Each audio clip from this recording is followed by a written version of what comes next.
Hi everybody, this is Judy at Judy in the Kitchen. Today we're talking about jicama, and I've got a list of tips and ideas for you for using jicama. Hopefully it'll help you out.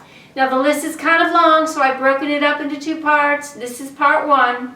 When you're adding jicama to soups or stews, add it toward the end of cooking, and that'll help to retain its crispness.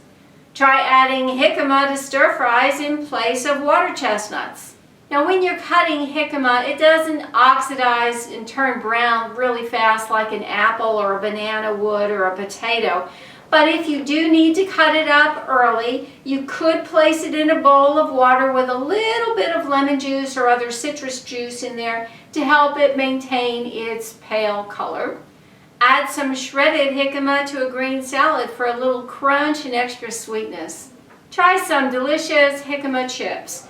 Peel the jicama and slice it very thinly. Spread the slices out on a plate and then drizzle it with a little bit of juice of like half a lime. Slightly sprinkle it with a little bit of salt, sugar, and chili powder, and then chill it in the refrigerator for about 20 minutes and then serve it. Why not add some shredded or julienned jicama to your favorite coleslaw? Try jicama sticks with your favorite dip or hummus. Try a stir fry with jicama, broccoli, garlic, ginger, and scallions, and then top that with a little bit of sesame seeds or cashews. Here's a tip for you when you're buying jicama. Smaller ones will be sweeter than the larger ones. So the smaller ones are going to taste more like a faint apple, whereas the larger ones will not have that sweetness in there. Well, I do hope this helps. Stay tuned for part two. Bye for now.